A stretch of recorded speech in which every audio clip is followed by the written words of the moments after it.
इस कार्यक्रम के पुण्यार्चक हैं स्वर्गस्थ श्री नरभेराम गोपाल जी लाधानी एवं भाई श्री स्वर्गीय प्रफुल्ल चंद्र नरभेराम लाधानी और भाभी श्री हंसा प्रफुल्ल चंद्र जी लाधानी की स्मृति में श्री भूपेंद्र भाई लाधानी, शोभाबेन लाधानी, पुत्र एवं पुत्रवधू अतुल लाधानी, शीतल लाधानी, भत्रिज एवं भत्रिज वधू नरेश लाधानी, पूजा लाधानी, पौत्र निहाल लाधानी, केवल लाधानी, पौत्री वंदना लाधानी एवं समस्त लाधानी परिवार, बक्सरा, गुजरात। बोलिए देवाधिदेव 1008 श्री पार्श्वनाथ भगवान की जय जय जय। बोलिए श्रवण संस्कृति उन्नायक प्रातः स्मरणीय संत शिरोमणि परम पूज्य 108 आचार्य गुरुवर विद्यासागर जी महामुनिराज की जय जय जय। बोलिए गुणायतन प्रणेता, संघ का समाधान प्रवर्तक, भावना योग प्रवर्तक, प्रखर वक्ता परम पूज्य 108 मुनिवर श्री प्रमाण सागर जी मुनिराज की जय जय जय। बोलिए परम पूज्य 108 मुनिवर श्री हर सागर जी मुनिराज की जय जय जय।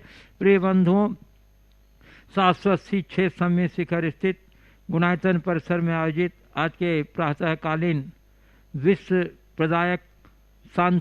शांति प्रदायक शांति जाप एवं प्रवचन के कार्यक्रम से जुड़े यहाँ स्थानीय श्रद्धालुओं का तथा उन सभी दर्शकों और श्रोताओं का जो घर बैठे आज के इस कार्यक्रम का सीधा प्रसारण जिनवाणी चैनल एवं प्रमाणिक ऐप के माध्यम से देख सुन आनंद ले रहे हैं, उन सबों का मैं गुणायतन एवं सेवायतन परिवार की ओर से हार्दिक हार्दिक अभिनंदन करता हूं। मैं आपको लिए चलूं जाप्यानुष्ठान की ओर। इसके पूर्व हम लोग प्रतिदिन की तरह सर्वप्रथम पूज्य देव के चरणों में त्रिवार नमोस्तु निवेदित करते हुए उनके मंगल में आशीर्वाद से अपने को धन्य करेंगे। तो हाथ जोड़िए, मस्तक झुकाइए और बोलिए मेरे साथ, नमोस्तु गुरुदेव, नमोस्तु गुरुदेव, नमोस्तु गुरुदेव। हे गुरुदेव, जाप्यानुष्ठान करा के हम सबको किताब करें। नमोस्तु गुरुदेव।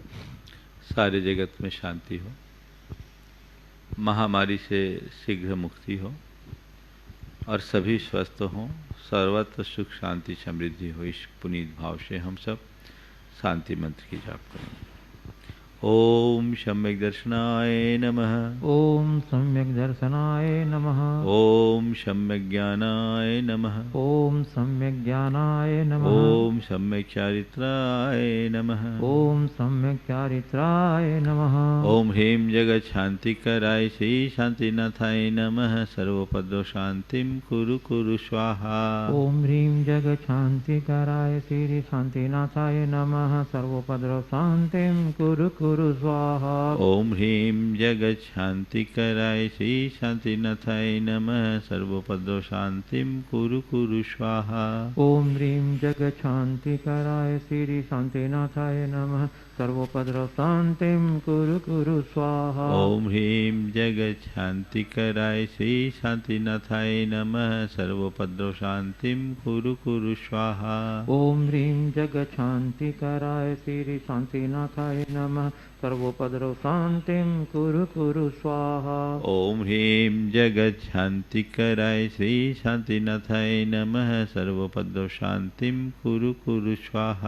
ओम ह्रीं जगत शांति कराय श्री शांतिनाथाय नमः। सर्वोपद्रव शांतिम कुरु कुरु स्वाहा। ओम ह्रीं जगत शांति कराय श्री शांतिनाथाय नमः। सर्वोपद्रव शांतिम कुरु कुरु स्वाहा।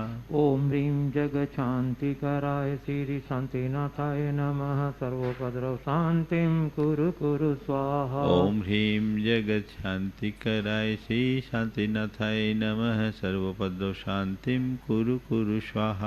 ओम ह्रीं जगत शांति कराय श्री शांतिनाथाय नमः। सर्वोपद्रव शांतिम कुरु कुरु स्वाहा। ओम ह्रीं जगत शांति कराय श्री शांतिनाथाय नमः। सर्वोपद्रव शांतिम कुरु कुरु स्वाहा।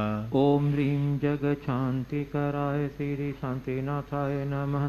सर्वोपद्रव शांतिम कुरु कुरु स्वाहा। ओम ह्रीं जगत शांति कराय श्री शांतिनाथाय नमः। सर्वोपद्रव शांतिम कुरु कुरु स्वाहा। ओम ह्रीं जगत शांति कराय श्री शांतिनाथाय नमः। सर्वोपद्रव शांतिम कुरु कुरु स्वाहा। ओम ह्रीं जगत शांति कराय श्री शांतिनाथाय नमः। सर्वोपद्रव शांतिम कुरु कुरु स्वाहा। ओम ह्रीं जगशांतिकराय श्री शांतिनाथाय नमः। सर्वोपद्रव शांतिं कुरु कुरु स्वाहा। ओम ह्रीं जगत शांतिकराय श्री शांतिनाथाय नमः। सर्वोपद्रव शांतिं कुरु कुरु स्वाहा। ओम ह्रीं जगशांतिकराय श्री शांतिनाथाय नमः। सर्वोपद्रव शांतिं कुरु कुरु स्वाहा। ओम ह्रीं जगत शांतिकराय श्री शांतिनाथाय नमः। सर्वोपद्रव शांतिं कुरु कुरु स्वाहा। ओम ह्रीं जगशांतिकराय श्री शांतिनाथाय नमः। सर्वोपद्रव शांतिं कुरु कुरु स्वाहा। ओम ह्रीं जगत शांतिकराय श्री शांतिनाथाय नमः। सर्वोपद्रव शांतिं कुरु कुरु स्वाहा। ओम ह्रीं जगशांतिकराय श्री शांतिनाथाय नमः। सर्वोपद्रव शांतिं कुरु कुरु स्वाहा। ओम ह्रीं जगत शांतिकराय श्री शांतिनाथाय नमः। सर्वोपद्रव शांतिं कुरु कुरु स्वाहा। ओम ह्रीं जगशांतिकराय श्री शांतिनाथाय नमः।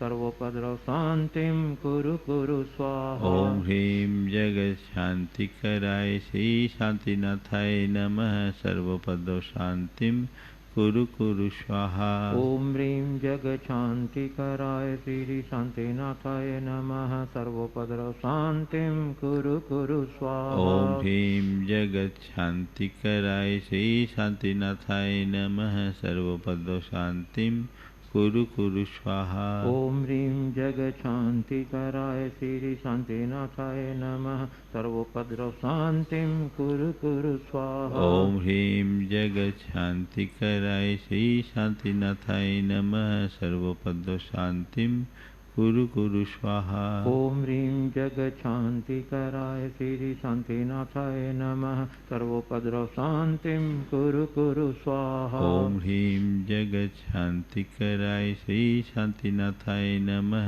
सर्वोपद्रव शांतिं कुरु कुरु स्वाहा। ओम ह्रीं जगशांतिकराय श्री शांतिनाथाय नमः। सर्वोपद्रव शांतिं कुरु कुरु स्वाहा। ओम ह्रीं जगत शांतिकराय श्री शांतिनाथाय नमः। सर्वोपद्रव शांतिं कुरु कुरु स्वाहा। ओम ह्रीं जगशांतिकराय श्री शांतिनाथाय नमः। सर्वोपद्रव शांतिं कुरु कुरु स्वाहा। ओम ह्रीं जगत शांतिकराय श्री शांतिनाथाय नमः। सर्वोपद्रव शांतिं कुरु कुरु स्वाहा। ओम ह्रीं जगशांतिकराय श्री शांतिनाथाय नमः। सर्वोपद्रव शांतिं कुरु कुरु स्वाहा। ओम ह्रीं जगत शांतिकराय श्री शांतिनाथाय नमः। सर्वोपद्रव शांतिं कुरु कुरु स्वाहा। ओम ह्रीं जगशांतिकराय श्री शांतिनाथाय नमः। सर्वोपद्रव शांतिं कुरु कुरु स्वाहा। ओम ह्रीं जगत शांतिकराय श्री शांतिनाथाय नमः। सर्वोपद्रव शांतिं कुरु कुरु स्वाहा। ओम ह्रीं जगशांतिकराय श्री शांतिनाथाय नमः।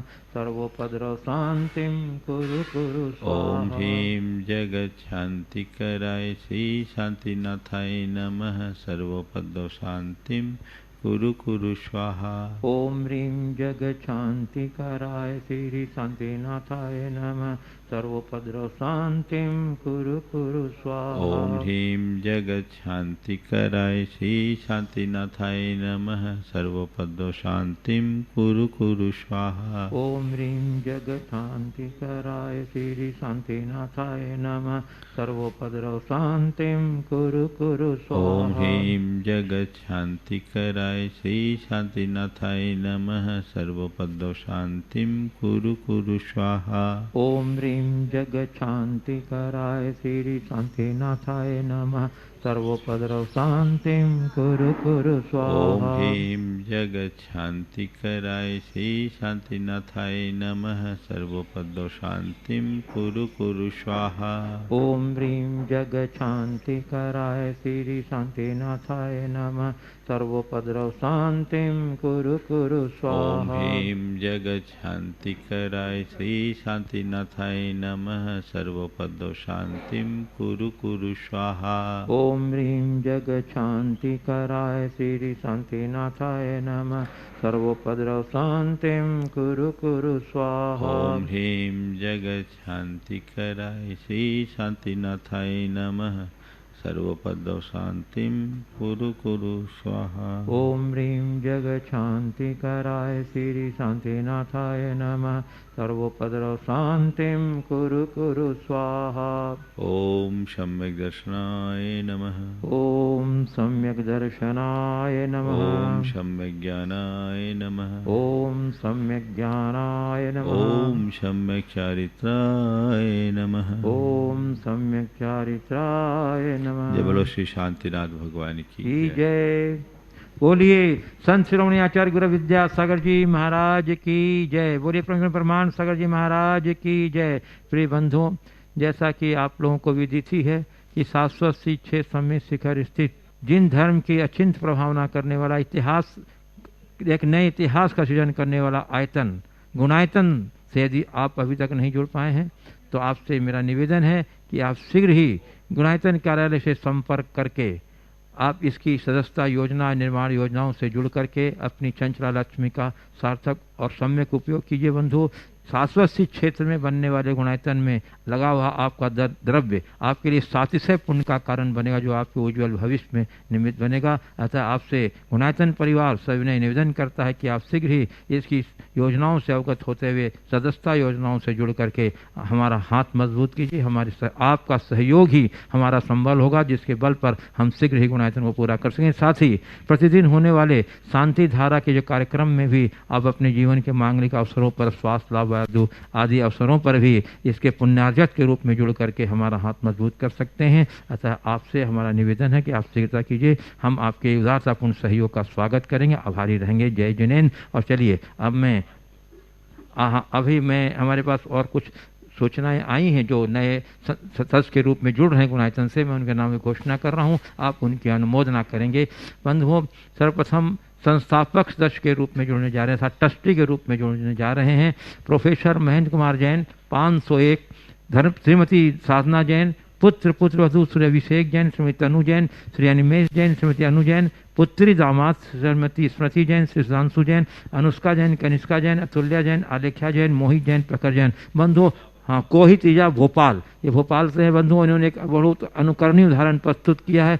सदस्य बनते ही पूरी सदस्यता राशि इन्होंने तत्काल गुणायतन को प्रदान कर दी है। हम आपकी सुधारतापूर्ण और अंकुनीय पहल के लिए बहुत बहुत साधुवाद देते हैं। और बंधुओं, अन्य संस्थापक सदस्य के रूप में हैं श्री नरेंद्र कुमार जैन मोदी, श्रीमती सरला जैन, श्री अंकित, अनामिका, विहान, वान्या जैन, श्री नितिन जैन, काव्यांश, रियांश जैन, श्री शरद, प्रीति, अनंत, अनादि जैन भोपाल से ये भी संस्थापक सदस्य के रूप में जुड़े हैं। और 1 लाख इन्होंने भी अपनी पूरी राशि जमा कर दी है। बहुत बहुत आपका आपकी का साधुवाद। और बंधुओं, 1 लाख रुपए की राशि प्रदान करते हुए सूत्रधार के रूप में जुड़ रहे हैं उज्जैन मध्य प्रदेश से श्री अजय कुमार जैन, श्रीमती पूर्णिमा जैन। और कोटा राजस्थान से दूसरे सूत्रधार के रूप में जुड़ रहे हैं श्री अरविंद कंजोलिया, श्रीमती आशा कंजोलिया, विशाल मीनाक्षी, मनस्वी, निखिल कंजोलिया। और बंधुओं, गुवाहाटी आसाम से सूत्रधार के रूप में जुड़ रहे हैं जो पूर्व में निर्माण सारथी थे स्वर्गीय जयचंद लाल, स्वर्गीय बिदामी देवी छावड़ा की स्मृति में श्री विजय कुमार, संगीता देवी छावड़ा, नयन, शीतल, संदीप, मीनू, अक्षत जैन। और बंधुओं, 51,000 रुपये की राशि प्रदान करते हुए निर्माण साथी के रूप में जुड़ रहे हैं गुड़गांव हरियाणा से श्री प्रेमचंद जैन, सुदर्शन, अवनीश, मनोज, आशा, मीनू, स्नेह, हेतव, गौरव, दिव्यान्नी, अंकुर, सुमित, शुभम, श्रेया जैन। और बंधु, अमरावती महाराष्ट्र से निर्माण साथी के रूप में जुड़ रहे हैं श्रीमती विमला रमेश चंद सिंह गई। हम सभी आपके उज्जवल भविष्य की कामना करते हैं। और बंधुओं, 31,000 रुपये की राशि प्रदान करते हुए निर्माण मित्र के रूप में जुड़ रहे हैं सोलापुर महाराष्ट्र से श्रीमती छाया जैन, श्री सुनील कुमार जी वसाले, सूरज जैन, सुश्री सारिका जैन। एवं जबलपुर मध्य प्रदेश से श्रीमती ताराबाई जैन, धर्मपत्नी श्री कोमल चंद जैन, रिदान जैन, साकेन जैन। ये सभी निर्माण मित्र के रूप में जुड़े हैं। और बंधुओं, 11,000 रुपये की राशि प्रदान करते हुए निर्माण निधि के रूप में जुड़ रहे हैं देवास मध्य प्रदेश से श्रीमती तिस्ला सनत छावड़ा, दिल्ली से श्री दालचंद जैन, श्रीमती राजुल जैन, श्री राजेश जैन, नितिन जैन, अशोकनगर मध्य प्रदेश से श्री अनिल कुमार जैन, श्रीमती मंजूरता जैन, श्री विवेक जैन। और इन्होंने 21,101 की राशि प्रदान की है। बूंदी से श्री यश कुमार जैन, श्री जितेंद्र कुमार जैन, शाजापुर से श्री प्रकाश चंद, कौशल रानी जैन, नीरज, आरती नवीन, श्वेता जैन, औरंगाबाद महाराष्ट्र से श्री भरत नगीन दास शाह, शोभाकांक्षिणी भावना भरत शाह, फरीदाबाद उत्तर प्रदेश से सतर सिंह दुधहेरिया जैन, श्रीमती सरोज जैन, अनुराग जैन, फरीदाबाद से और स्वर्गीय गाजियाबाद उत्तर प्रदेश स्वर्गीय शोक जैन की पुण्यतिथि के अवसर पर सीमा जैन, पद्मावती जैन, श्वेता जैन, कोमल जैन, नमन जैन, और लखनऊ उत्तर प्रदेश से श्री जैनेन्द्र कुमार जैन, श्रीमती आशा जैन। हम आप सभी के उदारतापूर्ण सहयोग का बहुत बहुत आभार व्यक्त करते हैं। बंधु कलकत्ता से श्री शांति लाल जी, सुमित्रा सरावगी, अजय जी, श्रीमती कांचन जी सरावगी, इन्होंने मंदिर निर्माण हेतु 51,000 रुपये की राशि प्रदान की है और जीव दया हेतु 11,000 रुपये की राशि घोषणा की है। आपकी उदारता का बहुत बहुत सम्मान। और बंधु निर्माण हेतु भी, मंदिर निर्माण हेतु भी कुछ स्वीकृतियाँ आई हैं। इम्फाल एवं जयपुर से स्वर्गीय श्री निर्मल कुमार जी पाटनी की पुण्यतिथि पर नमन करता है श्रीमती शांति देवी पाटनी, पुत्र श्री सुरेश पाटनी, विजय पाटनी, अमित पाटनी परिवार, इन्होंने 51,000 रुपये की राशि मंदिर निर्माण हेतु प्रदान की है। बहुत बहुत साधुवाद। रायपुर से श्री कीर्ति कुमार जैन, रश्मि जैन, श्रेया जैन, अक्षत जैन सपरिवार, हावड़ा पश्चिम बंगाल से गुप्त दान के रूप में भी राशि प्राप्त हुई है। और आगरा से श्रीमती मधुबाला जैन, इन सबों ने 11,000 रुपये की राशि निर्माण हेतु प्रदान किए। बहुत बहुत आपका उदारता का सम्मान करते हैं। चलिए हम आपको लिए चलते हैं गुरुदेव की प्रवचन श्रृंखला की। और उसके पूर्व हम लोग सभी मिलकर पूज्य को चरण कमलों में त्रिवार नमोस्तु निवेदित करते हुए उनके मंगल में आशीर्वाद से अपने को अभिषेक करेंगे। हाथ जोड़िए, मस्तक झुकाइए और बोलिए मेरे साथ, नमोस्तु गुरुदेव, नमोस्तु गुरुदेव, नमोस्तु गुरुदेव। सभी लोग अपने दोनों हाथ जोड़ लें और मेरे साथ महामंत्र के स्मरण के लिए अपना मानस तैयार करें।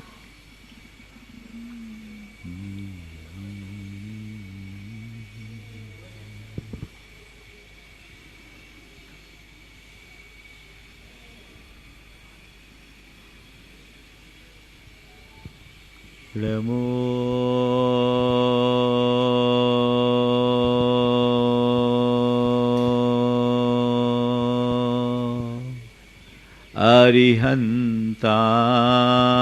अरिहन्ताणं, नमो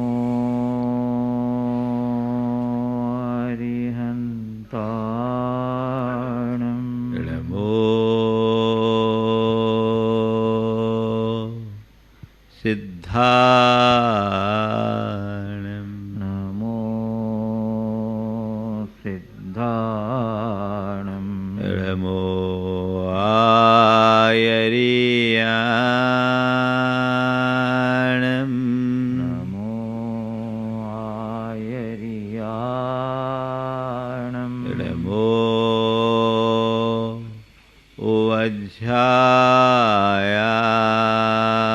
वज्रायाणं, नमो वज्रायाणं, नमो लोये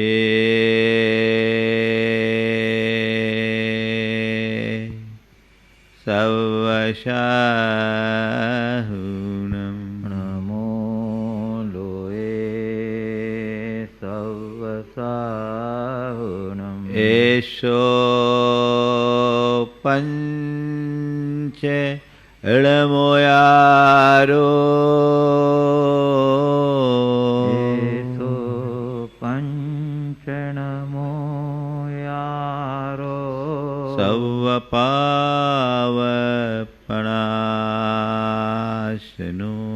सर्वपावपणासनो,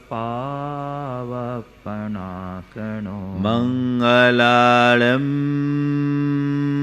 च सव्येशिं, मङ्गलाळं च सव्येशिं, परमं होय मङ्गलम्। परमं होय मङ्गलम्।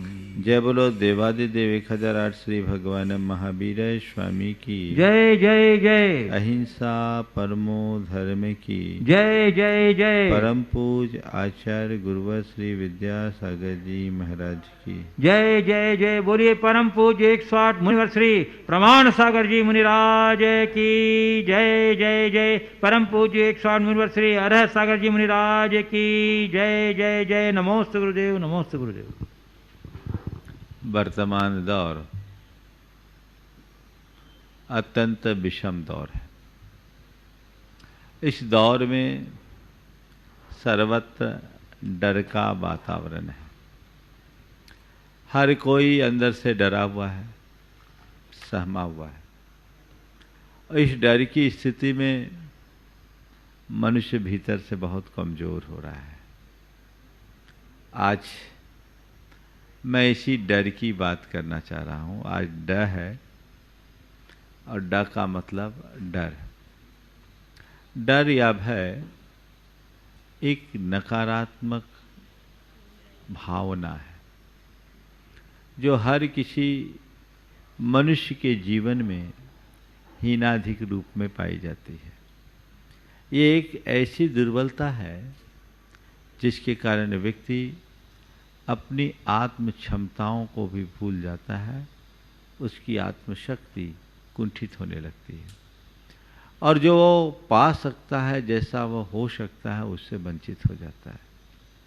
मनुष्य के सामने जब कभी कोई ऐसी स्थिति आती है, उसका मन घबरा उठता है, और ऐसी स्थिति में कई लोग तो थर थर कांपने भी लगते हैं। डर का वेग जब मनुष्य के जीवन में उत्पन्न होता है तो उसके शरीर की जैव रासायनिक प्रक्रियाएं भी पूरी तरह से बदल जाती है। शरीर में होने वाले विभिन्न प्रकार की ग्रंथियों का जो रासायनिक स्राव है उसमें भी बदलाव आ जाता है, और ये परिवर्तन मनुष्य के लिए अनेक रोगों का भी कारण बन जाता है। आज मैं बात केवल भय से संबंधित, डर से संबंधित कर रहा हूँ। मैं चाहता हूँ कि ऐसे इस वातावरण में भी हम डर से मुक्त होकर, निडर होकर कैसे जिए, अभय होकर कैसे जिए, हमें ये समझना है। सबसे पहले हम डर के कारणों की बात करें। मेरे देखे 4 कारणों से मनुष्य के मन में डर उत्पन्न होता है।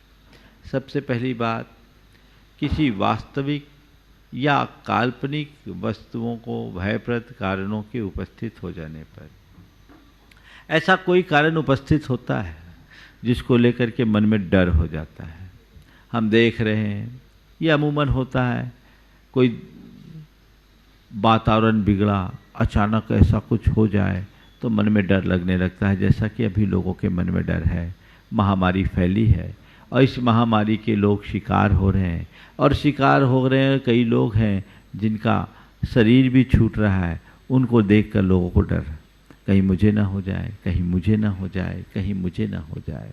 कई बार मनुष्य के मन में कई काल्पनिक बातें ऐसे जुड़ जाती है जिसको लेकर के व्यक्ति के अंदर एक प्रकार का डर होता है, जो एक प्रकार का फोबिया जैसा है। कई लोग हैं जैसे कुछ भी बोल दो तो उसके मन में डर, कुछ भी बोल दो तो उसके मन में डर। ये एक डर का कारण है जिसकी चर्चा अभी थोड़ी देर बाद मैं आप सबसे करूँगा।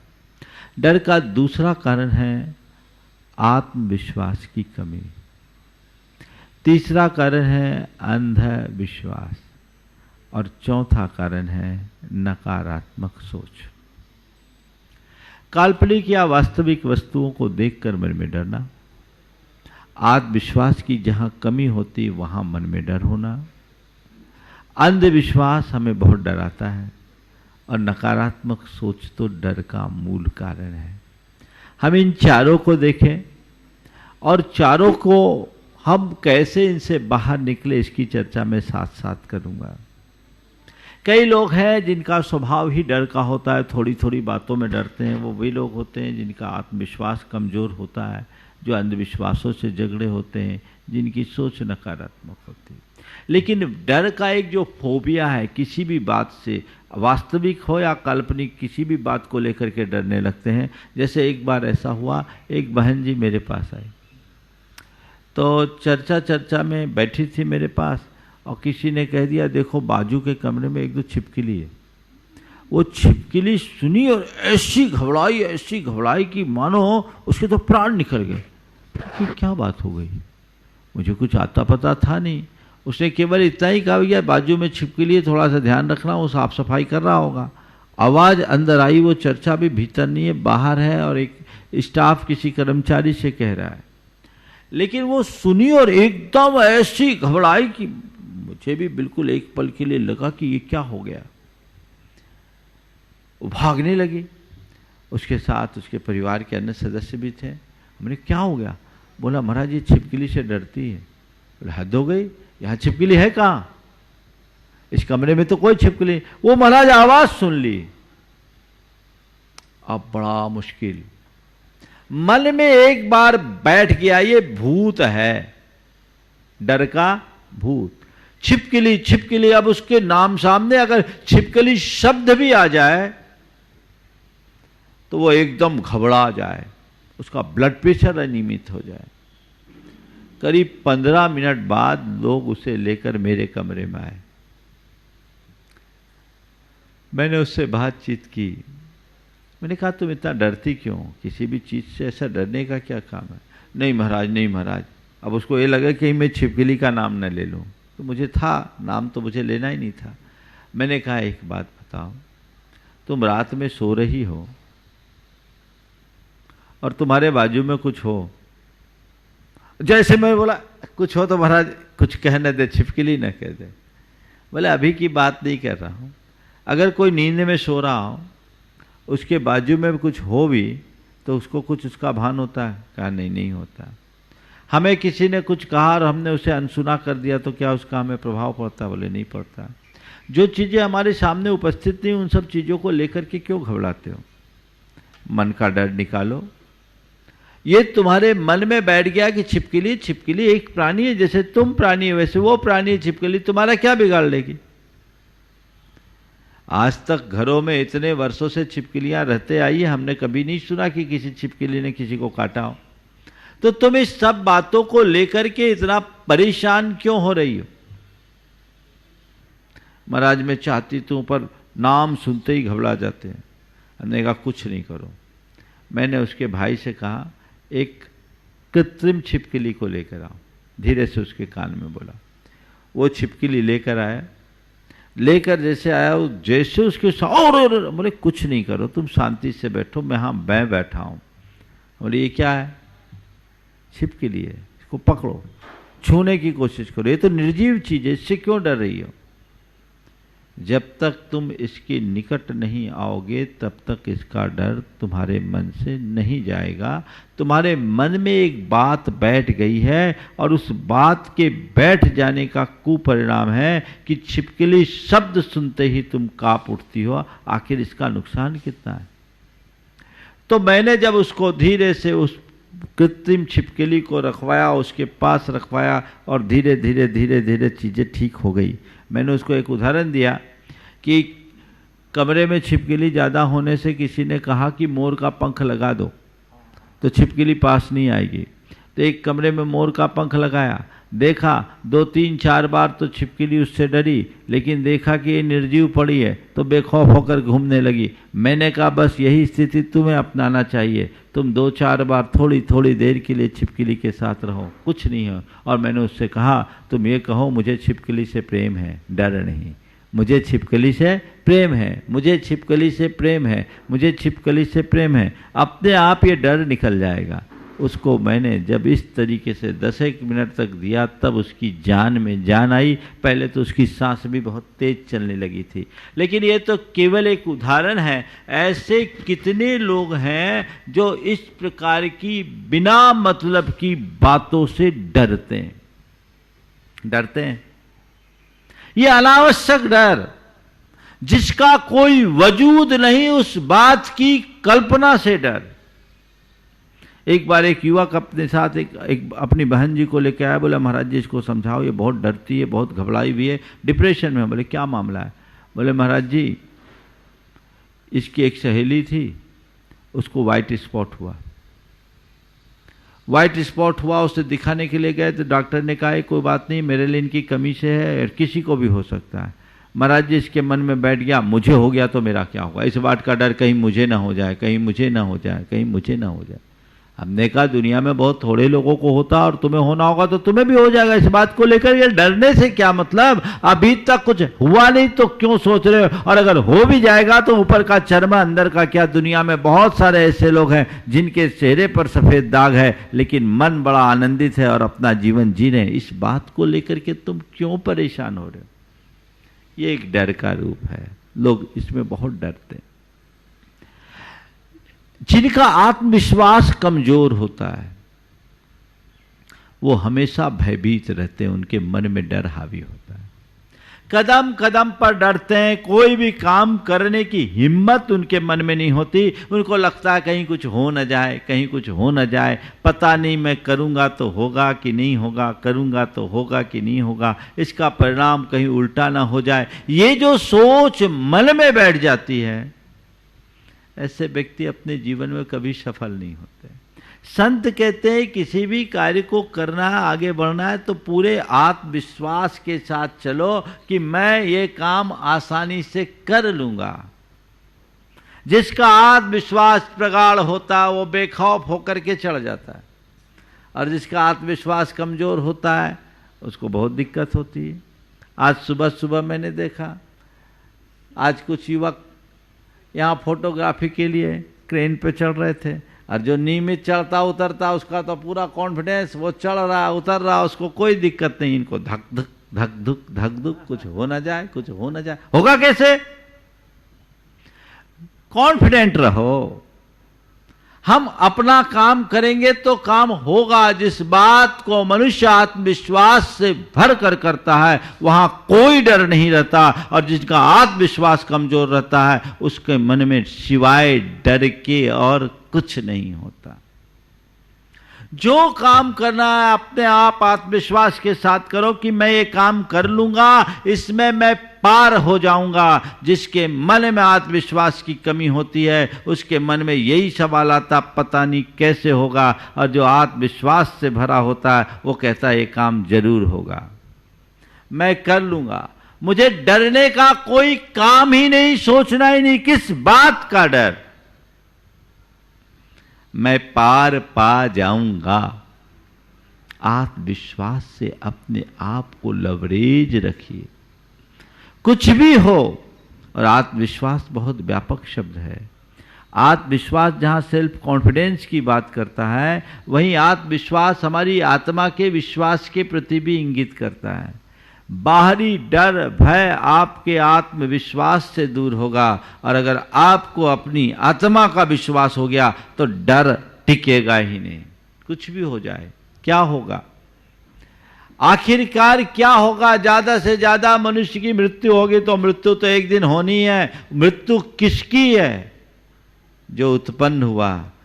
उत्पन्न कौन हुआ? ये शरीर उत्पन्न हुआ। नष्ट कौन? मरेगा कौन? ये शरीर मरेगा। देह का जन्म होता है, देह की मृत्यु होती है। ये तो अनादि से हम करते आए हैं। अनंतों बार हमारा जन्म हुआ है, अनंतों बार हमारा मरण हुआ है, लेकिन इस जन्म और मरण के बाद भी हमारा आज तक कुछ बिगड़ा नहीं है। मैं आत्मा हूं, ये विश्वास जिसके मन में होता है उसके हृदय में किसी भी बात का डर नहीं, मरने का भी डर नहीं होता। न मैं मृत्यु कुतो भी थी, जब मैं मृत्यु रूप हुई नहीं तो मुझे डरना किस बात का।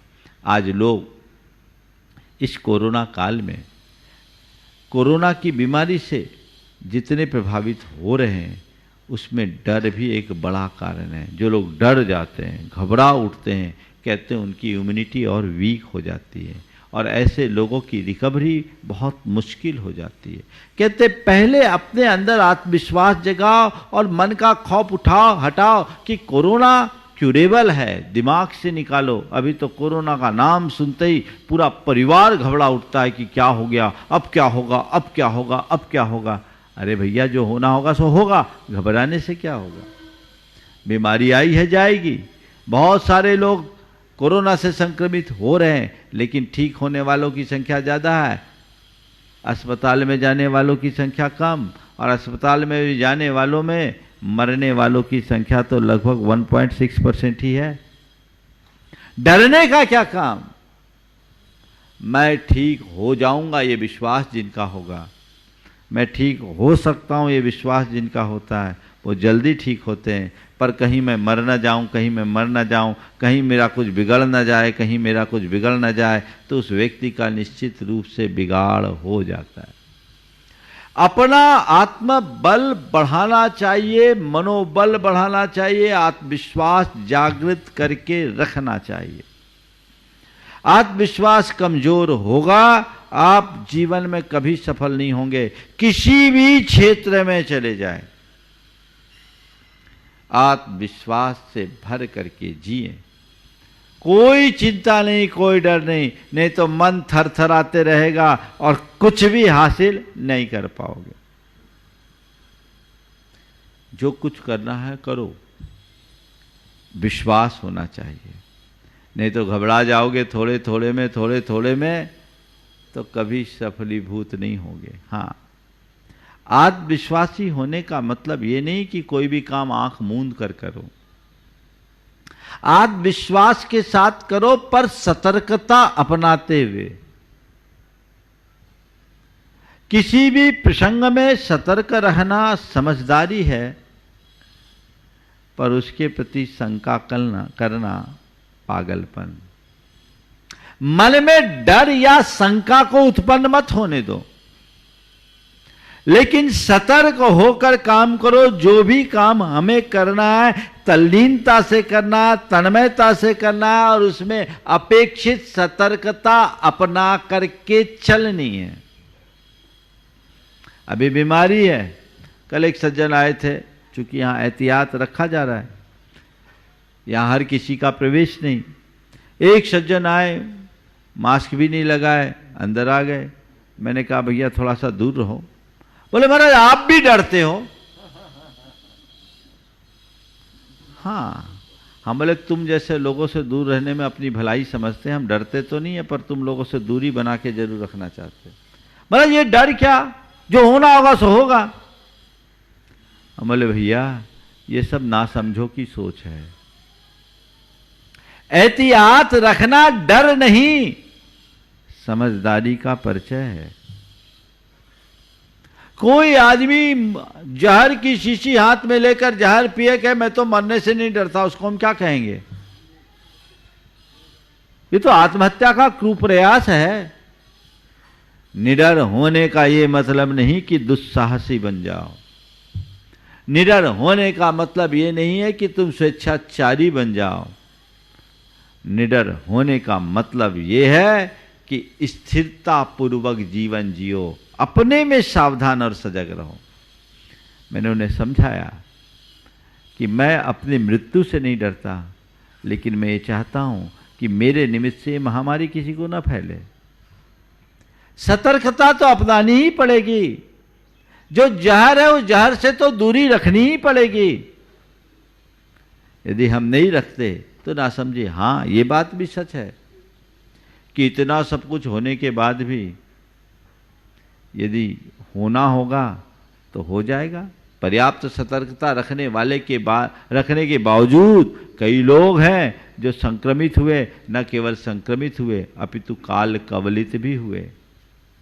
ये तो एक संयोग है, लेकिन इसका तात्पर्य ये नहीं है कि हम सारी मर्यादाओं को ही समाप्त कर दें। सावधानी, जो अपेक्षित सावधानी वो रखनी चाहिए, एक समझदार व्यक्ति की पहचान है। पर घबराना नहीं चाहिए। मेरे लिए बीमारी ना हो इस बात को ध्यान में रखते हुए मैं हेल्थ कॉन्शियस रखूं, वैसा ही खान पान, आचार विचार, व्यवहार करूं, इसमें कोई बुराई नहीं। पर मुझे कोई बीमारी न लग जाए, मुझे कोई बीमारी न लग जाए, मुझे कोई बीमारी न लग जाए, या बीमारी के नाम से ही घबरा उठूं, ये ठीक बात नहीं। बीमारी के प्रति सजग रहना समझदारी है, पर बीमारी के नाम से घबराहट एक दुर्बलता। घबराना नहीं। चाहे कैसा भी प्रसंग बन जाए, चाहे कैसी भी परिस्थिति उत्पन्न हो जाए, मुझे डरना नहीं है। आत्मविश्वास से जो व्यक्ति लबरेज होगा या जिसे अपनी आत्मा का विश्वास होगा, वो कभी डरेगा नहीं। डर का जो तीसरा कारण है वो है अंधविश्वास। कुछ लोग हैं जो घोर अंधविश्वासी होते हैं और उस अंधविश्वास के कारण उनके मन में डर होता है। और दुनिया के लोग आज ऐसे ही लोग हैं जो लोगों को डर दिखाकर उनका भयादोहन करते हैं। जितने भी इस तरह के लोग होते हैं वो अपनी दुकान इसी वजह से चलाते हैं। जब तक दुनिया में अंधविश्वासी लोग होंगे तब तक ढोंगियों का साम्राज्य बना रहेगा। जब तक दुनिया में अंधविश्वास है तब तक ढोंगियों का साम्राज्य बना रहेगा, उसे कोई नहीं रोक सकता। अंधविश्वास से लोग कहीं कुछ न हो जाए, कहीं कुछ न हो जाए, कहीं कुछ न हो जाए। देखिए कैसा कैसा अंधविश्वास होता है लोगों के मन में। एक जगह मैं था, एक बड़ा कार्यक्रम था, एक सज्जन आए हुए थे और जब वो आए, समाज के एक माने हुए व्यक्ति थे, बड़े उद्यमी थे। समाज का भाव था कि आए हैं तो रुक जाए, तो हमारा शाम का इस कार्यक्रम का शुभारंभ इनके कर कमलों से हो जाए, ध्वजारोहण हो जाए। मैंने उनकी तरफ देखा, हम बोले भाई देखो समाज का आग्रह है, अगर आप अपनी अनुकूलता हो तो रुक जाओ, क्या बिगड़ता है। नहीं नहीं महाराज जी बहुत ज़रूरी काम है, मुझे तो जाना है, मुझे तो जाना है, मुझे तो जाना है। देख लो, मैंने कोई आग्रह तो किया नहीं। समाज के आग्रह को ठुकरा कर वो व्यक्ति चला गया। 15 मिनट बाद वापस लौट आया। 15 मिनट बाद वापस लौट आया। मैंने पूछा क्यों भाई, क्या बात हो गई, क्यों लौट आए। बोले महाराज हमने प्रोग्राम चेंज कर दिया। बोले क्यों, अभी तो तुम बोल रहे थे बहुत जरूरी काम। बोले नहीं महाराज मैं लौट आया। बोले क्यों। बोले मैं रास्ते में गया तो देखा है गधा रेख रहा था, हमने कहा जाना ठीक नहीं, लौट आए। हम बोले हद हो गई भाई, मैं बोला सो असर नहीं पड़ा, समाज बोली सो असर नहीं पड़ा, गधा बोला सो असर पड़ गया। आप बताओ क्या कहूँ। जो आदमी की भाषा को न समझ सके और गधे की भाषा को ही समझे, उसको हम गधा नहीं तो और क्या कहेंगे। बहुत सारे लोग कई तरह के अंधविश्वासों से जकड़े होते हैं और उनके मन में बड़ा डर रहता है और 25 प्रकार के ठटकर्म करते हैं, ये कर लो, वो कर लो, ऐसा कर लो, वैसा कर लो, बड़ा डर। और इस डर के मारे न जाने क्या क्या होता है। एक आदमी अपने घर से निकलता था, रास्ते में शमशान पड़ता था। अब उसको शमशान के नाम से बड़ा डर लगता था, डरता था, शमशान के नाम से ही डरता था। पर वहीं से उसको निकलना। एक तांत्रिक के पास पहुंचा, उसके सामने अपनी समस्या रखी। उसने कहा कोई चिंता मत करो, मैं तुम्हें एक ताबीज देता हूँ, ताबीज पहने रहो, जब तक ये ताबीज तुम्हारे गले में रहेगी तुम्हें डर नहीं लगेगा। ध्यान रखना ताबीज गिर न जाए, ध्यान रखना ताबीज गिर न जाए। 2 महीने बाद वो आया। बोले क्यों, कैसा है। बोले शमशान का डर तो दूर हो गया, शमशान का डर तो दूर हो गया। बोले फिर क्या हुआ। बोले ताबीज न गिर जाए, ये डर पैदा हो गया। जब तक तुम्हारे मन में डर है, दुनिया के कितने भी ठटकर्म कर लो, डरते ही रहोगे। अंधविश्वासी मत बनिए, आत्मविश्वासी बनिए। कर्म सिद्धांत पर विश्वास रखिए। जो कुछ होना होगा होगा, चुनौतियां आएगी, सामना करूंगा। हर प्रकार की चुनौतियां जीवन में आ सकती, बड़ी से बड़ी चुनौतियां जीवन में आ सकती, कई तरह की विषमताएं मनुष्य के जीवन में आती, आएगी, सामना करूंगा। लेकिन ऐसा ना हो जाए, वैसा ना हो जाए, ये ना हो जाए, वो ना हो जाए, सब डर के मारे पता नहीं क्या क्या कर लेते, कुछ भी। ये नादानी नहीं तो और क्या है। अंधविश्वास से बचिए। छोटी छोटी बातों में घबराइए मत। अरे ऐसा हो गया, अब क्या होगा, ऐसा हो गया, वो क्या होगा। एक युवक मेरे पास एक बार आया, बोले महाराज जी हम यहाँ से जा रहे थे, बिल्ली ने रास्ता काट गया, मन में बहुत डर लग रहा है, जाना जरूरी, अब मैं क्या करूं, जाऊं कि नहीं जाऊं। भैया बिल्ली अपना रास्ता नाप रही थी, तुम अपना रास्ता नापो, भगवान का नाम लो और चलो। इन बातों को जो पकड़े रहते हैं वो बड़े बहमी होते हैं। छोटी छोटी बातों को पकड़ लेते हैं और मन उनका बुरी तरह उलझ जाता है। ऐसा इस वजह से हो गया, ऐसा उस वजह से हो गया, अब क्या है। अंधविश्वास, देखो मैं आपको बताऊं कैसा अंधविश्वास होता है। एक व्यक्ति ने अपने घर में गुरुदेव की तस्वीर लगाई, गुरुदेव की तस्वीर लगाई, और तस्वीर लगाते समय जब वो तस्वीर को टांग रहे थे तो एक पल को तस्वीर थोड़ी सी लटक गई। उसने उसको व्यवस्थित किया, नीचे भी नहीं गिरी, केवल लटक गई। संयोग से उसी दिन शाम को उसको बुखार आ गया। अब बुखार आया तो घबराया, कहता है कि हमने गुरुदेव की तस्वीर लगाई, तस्वीर लटक गई, इसलिए तो मुझे बुखार नहीं आया। बोले हद हो गई भाई, पवित्र भाव से गुरु की तस्वीर तुमने लगाई और तस्वीर लगाई, तस्वीर लटक गई, ये संयोग था, तुमने थोड़ा सा बैलेंस रखने में कमी कर दी, लेकिन बुखार इसकी वजह से ऐसा तो नहीं। ये बताओ, मैंने उल्टा पूछा, ये बताओ दुनिया में जितने को बुखार आता है इसी कारण से आता है क्या? अंधविश्वासी व्यक्ति हर घटना को अलग अलग तरीके से जोड़ कर देखता है, और जब तक ऐसा अलग तरीके से देखता है तो फिर मन में डर होता है, और फिर ऐसे लोग इधर उधर लोगों के चक्कर में जाते हैं, और उन चक्करों में जाने के बाद उनका बंटाधार होता है, वो हम सबके सामने। प्रबल आत्मविश्वासी बनिए, अंधविश्वासी बिल्कुल मत बनिए। आत्मविश्वासी बन के चलिए, अंधविश्वासी मत बनिए, मजबूत बनिए। मैं एक ऐसे व्यक्ति को जानता हूं जिसके सामने एक बार एक बहुत बड़ी समस्या आकर खड़ी हो गई। समस्या क्या हुई? उसकी कुछ संपत्ति थी, उस संपत्ति पर कुछ माफियाओं की दृष्टि पड़ गई। वो अकेला जा रहा था, रास्ते में माफियाओं ने घेर लिया, उनके गुर्गों ने घेरा। स्थिति ऐसी थी कि कहीं भी उसकी हत्या हो सकती है, लेकिन वो व्यक्ति रंच मात्र नहीं घबराया। जब लोगों ने घेरा, उनसे बातचीत की, भाई मेरी संपत्ति, बोले तुम्हें पता है ये संपत्ति उसको देना है? बोले भाई संपत्ति है, कागज कागज की बात है, इसको लेन देन की बात इस तरीके से क्यों कर रहे हो आप? आपको जो बात करना है उनसे कहे, हमारे ऑफिस में बात करें, और अगर ऐसा नहीं है तो हम उनके ऑफिस में जाकर के बात कर सकते हैं। लेकिन इस तरह के करने से क्या होगा? उसको जब बोला, लोगों ने 10 तरह की बातें सुनाई। बोले कोई बात नहीं है, जो भी बातें हैं संपत्ति का लेन देन है, हम बैठ के बात करेंगे, हम लोग तो संपत्ति को खरीदने बेचने वाले हैं ही, इसमें क्या बात हो गई? लेकिन कोई भी बात व्यापारी की भांति होती। घर आया, घर में जब एक खबर घर वालों को पड़ी तो सब घबरा गए कि उस व्यक्ति से पंगा लेंगे, कैसे काम होगा, और ये तो ऐसी ऐसी बातें कर रहे हैं। उन्होंने कहा क्या बात हो गई?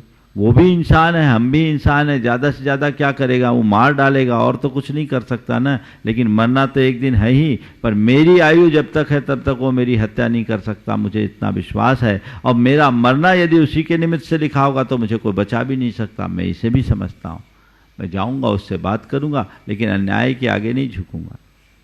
उसने जा करके उससे बात की, और जितने आत्मविश्वास के साथ बात की, सामने वाला उससे प्रभावित हो गया। बोला मेरे सामने एक से एक लोग आए, लेकिन सबके स्वरों में हमेशा घबराहट रही है। आपने इतने बेबागी से बात किया है, इसे देखकर लगता है कि आप जैसे मजबूत इंसान को कोई हरा नहीं सकता। मैं अपना दावा वापस लेता हूँ। उस व्यक्ति के विश्वास से एक चमत्कार हुआ। घबरा जाता, हाथ पांव जोड़ता, अर्जुन मिन्नत करने लगता तो क्या होता? अंधविश्वास नहीं, आत्मविश्वास, कर्म सिद्धांत का विश्वास रखो। कल कहीं कुछ हो न जाए इसकी चिंता न करो, आज ठीक से जियो, कल भी अच्छा होगा। कई लोगों की दशा तो बड़ी विचित्र होती है। एक आदमी बहुत डरा घबराया हुआ मनोवैज्ञानिक के पास पहुंचा। बोले भैया मुझे बहुत डर लग रहा है। बोले डर क्यों लग रहा है? बोले रात मैंने सपने में देखा मेरे पेट के ऊपर से चूहा निकल गया। सपने में देखा मेरे पेट के ऊपर से चूहा निकल गया। मनोवैज्ञानिक ने कहा अरे भाई इतना हैरान होने की जरूरत क्या है, चूहा ही निकला है, कोई हाथी थोड़ी निकल गया जो तुम परेशान हो रहे। बोले मैं इसीलिए तो परेशान हो रहा हूं कि आज रास्ता बन गया, आज चूहा निकला है, कल हाथी न निकल जाए, मुझे डर इस बात का। अभी चूहा निकला है, कल हाथी न निकल जाए, मुझे डर केवल इस बात का है। कुछ हो न जाए, कुछ हो न जाए, कुछ हो न जाए, जब तक दिमाग में ये बैठेगा ऐसा चलता ही रहेगा। जो कर्म सिद्धांत पर भरोसा रख कर जीने वाले लोग हैं, उससे क्या कुछ होगा? जो मेरे कर्म के उदय में होगा सो होगा, डरना किस बात का? आज तक मैंने जो भोगा है वो अपने कर्मोदय को भोगा है, और भविष्य में भी मैं जो भोगूंगा वो अपने कर्मोदय को भोगूंगा। ये तो चीज़ें हमेशा लगी रहती है, जीवन में आती है और जाती है, बनती है और बदलती है, इनमें मुझे विचलित नहीं होना है। ऐसी समझ जिसके मन में विकसित हो जाती है वो सदैव स्थिर चित्त होकर के जीता है। अपने मन में अंधविश्वास को हावी मत होने दो, कर्म सिद्धांत पर विश्वास रखो, आत्मविश्वास जगाओ, जीवन आगे बढ़ेगा। और चौथा कारण है नकारात्मक सोच। जिनकी सोच नकारात्मक होती है वो हमेशा डरे रहते हैं। कई लोग हैं जिनके मन में बड़ी नकारात्मकता हावी होती है और वो उल्टा ही सोचते हैं, कहीं गड़बड़ न हो जाए, कहीं गड़बड़ न हो जाए। एक सज्जन ने बताया, बोले महाराज जी हमारे पिताजी के साथ एक बड़ी दुर्बलता है। बोले क्या? बोले हम लोग घर से बाहर जाते हैं और 9 बजे के बाद अगर नहीं आए तो वो दरवाजे पर आके बैठ जाते हैं, हमारे बेटे को कुछ हो न जाए, हमारे बेटे को कुछ हो न जाए, हमारे बेटे को कुछ हो न जाए। महाराज 78 साल की उम्र है उनकी, लेकिन ये स्थिति है तो हम लोगों को कहीं भी जाना हो, कुछ भी है तो 9:30 के पहले घर पहुंचना ही पड़ता है। कितना भी अर्जेंट काम है सब छोड़ना पड़ता है, नहीं तो वो बड़े बेचैन हो जाते। कई लोगों के साथ इस तरह की बीमारी होती है। ये एक प्रकार की मनोकाय की बीमारी है, ऐसी परेशानी है, और इस तरह की परेशानी से लोग जूझते रहते हैं। व्यक्ति के अंदर जब नकारात्मकता आती है तो वो अपने आत्मविश्वास को खो देते हैं। अरे भाई कहीं कुछ गड़बड़ ना हो जाए, मुझसे कुछ गलती ना हो जाए, मैं कुछ करूं और कुछ का कुछ परिणाम ना हो जाए, किसी को बुरा ना लग जाए। ये चीज़ें लोगों के दिमाग में एक कीड़े की भांति बैठ जाती है, और जब तक ये हावी होती है तब तक मनुष्य डर से मुक्त नहीं होता। तो डर से बचना है तो अपनी सोच को सकारात्मक बनाए, आध्यात्मिक दृष्टि लेकर के चले। मन में कभी डर नहीं होगा, पूरे जीवन निश्चिंतता के साथ जियोगे। क्या होगा? जो होना होगा वही होगा, घबराने का कोई काम नहीं। इस संसार में घोर उतार चढ़ाव हुए हैं और अनेक बार हमारे भी जीवन में परिवर्तन आया, लेकिन हमेशा रास्ता मिलता है, रास्ता निकलता है। डरने से कोई काम नहीं होता। इसलिए मैं किसी बात से डरूंगा नहीं, मैं अभय होकर के जीऊँगा। ये अभ्यास अपने अंतर मन में जगाओ तो जीवन में कभी कोई गड़बड़ी नहीं होगी। एक आदमी चला जा रहा था, पीछे से कोई परछाई जाती हुई दिखी, तो परछाई जाते हुए दिखा, पूछा तुम कौन हो? बोला मैं मृत्यु। मृत्यु? तो तुम ऐसे चाहे जिसके पीछे क्यों आ धमकती हो? बोले नहीं, जिसका आप तुम घबराने की ज़रूरत नहीं है, अभी तुम्हारा नंबर नहीं है, मैं और लोगों को लेने जा रही हूँ, मुझे आज 10 लोगों को लेकर के जाना है। ठीक है। संयोगता प्लेग फैला और 100 लोग उस गांव में एक साथ मर गए। जब लौटी मृत्यु लौटी तो फिर उस आदमी से मुलाकात हुई। आदमी ने मृत्यु को देखकर कहा, गजब, तुम भी झूठ बोलने लगी, तुम भी झूठ बोलने लगी। बोले क्या झूठ? बोले तुमने सुबह कहा था 10 आदमी का नंबर है, मैं 10 को लेके जाऊंगी। बोले हाँ, मैं तो 10 को ही लेके गई, 90 तो मेरे डर से मरे।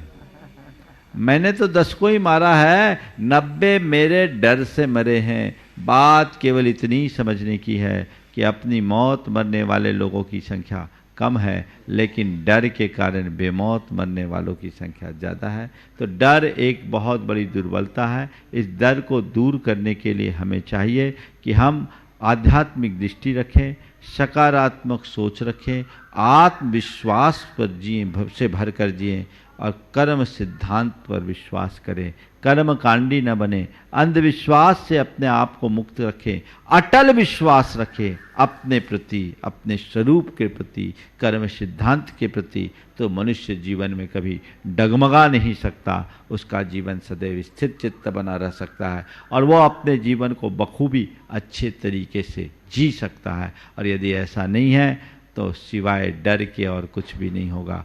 डर डर के जीने से अच्छा है मर जाना, ऐसा लोग कहते हैं, पर मैं कहता हूँ डर डर के जीने से अच्छा मर जाना। क्या बात है, मरा थोड़ी मरता है, जिंदा ही मरता है, वो तो पहले ही से मरा हुआ है।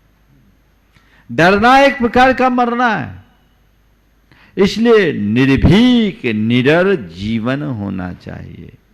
हर परिस्थितियों का सामना करने का मादा होना चाहिए। जिस मनुष्य का आत्मविश्वास प्रगाढ़ होता है वो अपने जीवन में जो कुछ भी हो उसको तदनुरूप ढालने में समर्थ हो जाता है। हाँ, डरना है तो कहाँ डरो, जो अनुचित कार्य है उससे डरो, जो अनुचित कार्य है उससे डरो, जो मर्यादाहीन है उससे डरो, जिससे स्वपर का अहित होता उससे डरो। जो हितकारी मार्ग है, जो हितकारी कार्य है उससे डरने की कोई ज़रूरत नहीं, और जो सामान्य परिस्थितियां उससे डरने की कोई ज़रूरत नहीं। आध्यात्मिक दृष्टि जिस मनुष्य के अंदर होती है वो कभी भयभीत नहीं होता। सबका मन निडर हो, सभी निर्भीक बने, इस स्वभाव के साथ मैं यहीं पर विराम दे रहा हूँ। बोलिए परम पूज्य आचार्य गुरुवर श्री विद्यासागर जी महाराज। बोलिए परम पूज्य 108 मुनिवर श्री प्रमाण सागर जी महाराज की जय। परम पूज्य 108 मुनिवर श्री अरहत सागर जी महाराज की जय। इस कार्यक्रम के पुण्यार्चक थे स्वर्गस्थ श्री नरभेराम गोपाल जी लाधानी एवं भाई श्री स्वर्गीय प्रफुल्ल चंद्र नरभेराम लाधानी और भाभी श्री हंसा प्रफुल्ल चंद्र जी लाधानी की स्मृति में श्री भूपेंद्र भाई लाधानी, शोभाबेन लाधानी, पुत्र एवं पुत्रवधू अतुल लाधानी, शीतल लाधानी, भत्रिज एवं भत्रिज वधू नरेश लाधानी, पूजा लाधानी, पौत्र निहाल लाधानी, केवल लाधानी, पौत्री वंदना लाधानी एवं समस्त लाधानी परिवार बक्सरा गुजरात।